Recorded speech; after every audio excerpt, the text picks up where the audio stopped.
Assalamualaikum warahmatullahi wabarakatuh. Selamat pagi anak-anak. Hari ini kita akan melanjutkan belajar tema 1, subtema 3 dengan muatan pelajaran IPA.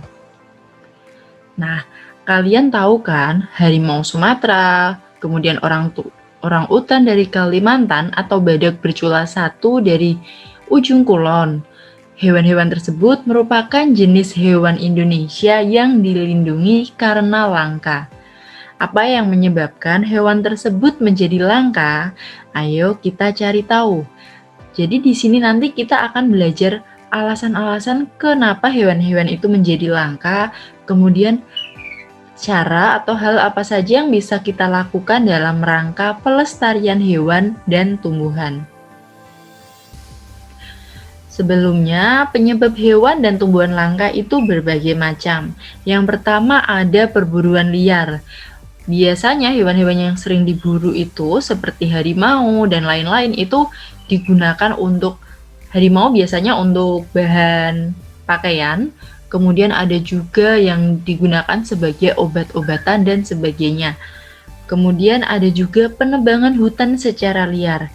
Karena hutan ditebang, hewan-hewan kehilangan tempat tinggal dan tumbuhan-tumbuhan tidak bisa hidup seperti biasa. Kemudian pembangunan penginapan atau villa di daerah pegunungan. Nah, sekarang itu pegunungan sekarang menjadi tempat wisata yang sangat diminati sehingga banyak orang yang tertarik untuk membangun penginapan. Nah, karena pembangunan penginapan itu akhirnya banyak daerah-daerah yang seharusnya menjadi tempat tumbuhan dan hewan malah digunakan untuk penginapan. Kemudian adanya sistem pertanian berpindah-pindah. Nah, sistem pertanian berpindah-pindah ini misal ya, satu daerah digunakan untuk bertani. Kemudian karena suatu hal misal tanahnya sudah tandus, mereka akan pindah ke tempat lain dengan cara membuka hutan lagi.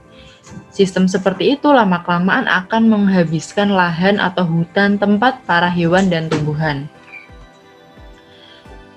Nah, untuk pelestarian hewan dan tumbuhan ya, pelestarian hewan ini akan kita lakukan atau harus kita lakukan agar yang pertama tidak punah. Jika ada hewan atau tumbuhan yang punah, itu akan mengganggu keseimbangan ekosistem. Kemudian, dapat dimanfaatkan oleh manusia sebagai bahan makanan. Jadi, semakin berkurangnya hewan atau tumbuhan, otomatis sumber makanan kita akan semakin berkurang. Yang ketiga, menjaga keseimbangan ekosistem antara produsen dan konsumen. Yang keempat, dapat dimanfaatkan sebagai sumber belajar untuk mengembangkan ilmu pengetahuan. Nah, upaya pelestarian hewan dan tumbuhan banyak sekali caranya. Salah satunya yang pertama yaitu penegakan hukum terhadap para pemburu hewan langka dan penebangan hutan. Yang kedua, penangkaran dan pembudidayaan hewan dan tumbuhan langka. Yang ketiga, pelestarian secara in situ maupun ex situ. Nah, pelestarian hewan dan tumbuhan sebelumnya tadi ada in situ dan ex situ. In situ dulu. In situ adalah upaya pelestarian sumber daya alam hayati di habitat atau tempat aslinya. Kemudian ex situ adalah upaya pelestarian sumber daya alam hayati di tempat yang lebih cocok bagi perkembangan hidupnya. Jadi in situ itu di habitat aslinya. Misalnya harimau habitat aslinya di hutan. Nah, hutan itu dijaga agar harimau tetap berada di situ dengan aman. Jika ex situ, maka memindahkan hewan atau tumbuhan ke tempat yang lebih cocok. Jadi, bukan di habitat aslinya. Berikut adalah contoh pelestarian in situ. Yang pertama ada cagar alam, yaitu suatu kawasan suaka alam yang karena keadaan alamnya mempunyai kekhasan tumbuhan, satwa, dan ekosistemnya atau ekosistem tertentu yang perlu dilindungi dan perkembangannya berlangsung secara alami. Nah, di Indonesia ini banyak sekali cagar alam. Salah satunya adalah cagar alam Gunung Sibela di Maluku Utara. Jadi di cagar alam Gunung Sibela terdapat monyet hitam, nuribayan, dan kakak tua putih. Dan masih banyak lagi hewan-hewan yang sekarang sudah langka.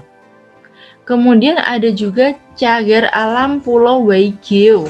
Itu ada di Papua Barat. Di sana terdapat burung maleo dan burung cendrawasih. Selanjutnya adalah Suaka Margasatwa. Suaka Margasatwa adalah kawasan hutan suaka alam yang mempunyai ciri khas berupa keanekaragaman dan atau memiliki keunikan jenis satwa yang membutuhkan perlindungan atau pembinaan bagi kelangsungan hidupnya terhadap habitatnya.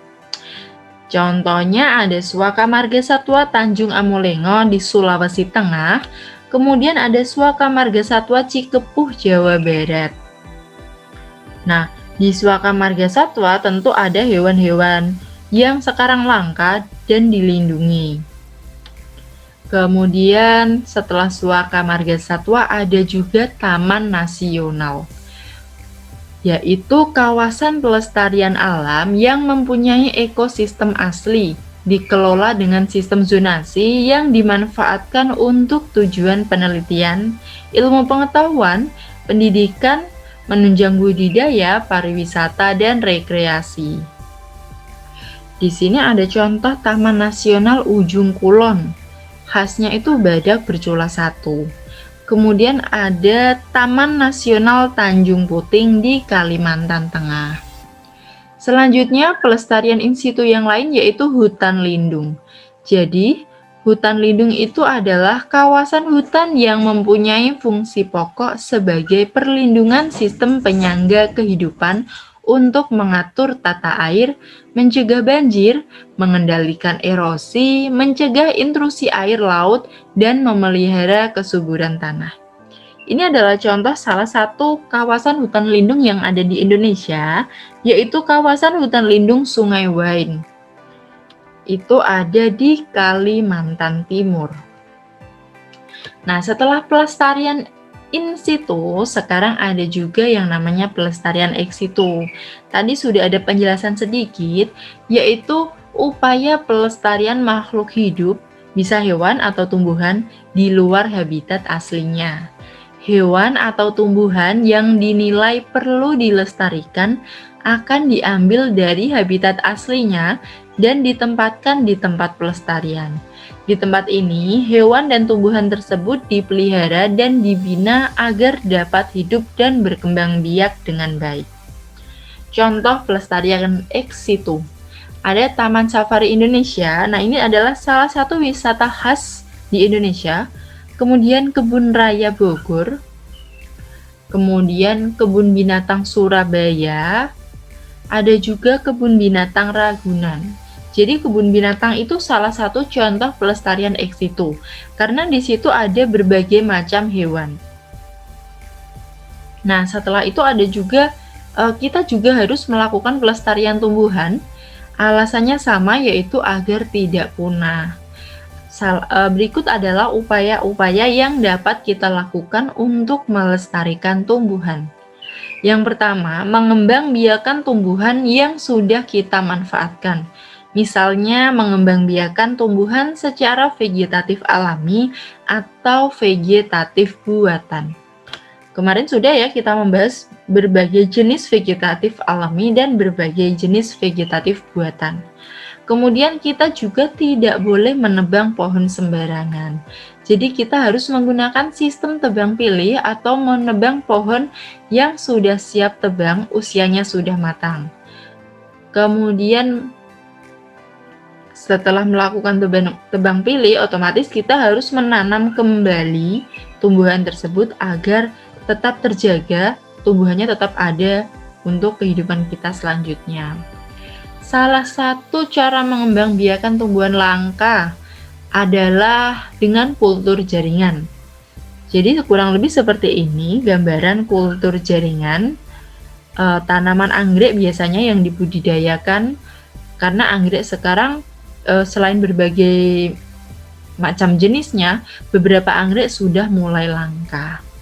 Nah, sekian dari Bu Vera. Untuk tugas silahkan dicek di deskripsi.